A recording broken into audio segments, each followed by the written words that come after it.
Hey guys, welcome back to our channel. Dry fruits నానబెడితే మంచిదా లేక పొడిగా తినాలా? మీరు పొడి డ్రై ఫ్రూట్స్ తింటున్నారా? కానీ తడిపితే ఇంకా మంచిదని మీకు తెలుసా? ఈ రోజు నేను మీకు ఒక చిన్న లైవ్ ఎక్స్పెరిమెంట్ చేసి చూపిస్తాను. నానబెడితే మంచిదా, నానబెడితే ఏ మార్పులు వస్తాయో చూడండి. ఒకవైపు నానబెట్టినవి, మరోవైపు పొడి డ్రై ఫ్రూట్స్. నానబెడితే మృదువుగా మారుతాయా? ఏవి రుచిగా ఉంటాయి? ఏవి త్వరగా జీర్ణమవుతాయి? ఈ 3 విషయాలు చర్చిద్దాం.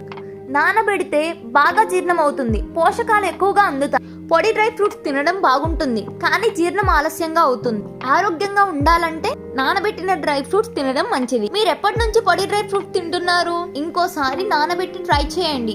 మీ అనుభవం కమెంట్ లో తెలియజేయండి. ముందుగా ఒక బౌల్ తీసుకొని దాంట్లో ఒక గ్లాస్ ఆఫ్ వాటర్ తీసుకోండి. దాంట్లో నేను రైజన్స్ యాడ్ చేశాను అనమాట. బ్లాక్ కిస్మిస్ యాడ్ చేశాను, రెడ్ కిస్మిస్ యాడ్ చేశాను, అలాగే బాదం యాడ్ చేశాను, పచ్చివి గ్రౌండ్ నట్స్ కొన్ని యాడ్ చేశానండి, సన్ఫ్లవర్ సీడ్స్ పుచ్చగింజలు యాడ్ చేశాను. వాటిని యాడ్ చేసిన తర్వాత ఒక నైట్ అంతా సోక్ చేశానండి, నానబెట్టాను. నేను ఎర్లీ మార్నింగ్ బ్రేక్ఫాస్ట్ లాగా తీసుకోవడానికి నేను నానబెట్టాను అనమాట. So you can soak for ఒక 2 hours 4 hours అలా అయినా చేసుకోవచ్చు. నాకు సో అలా నానబెడటం వల్ల వాటికి మంచిగా రుచి వస్తుంది, మంచిగా జీర్ణం అవుతాయి, అలాగే మంచి టెక్స్చర్ వస్తుంది అనమాట, ఒక మంచి టేస్ట్ వస్తుంది అనమాట. Okay, thank you guys.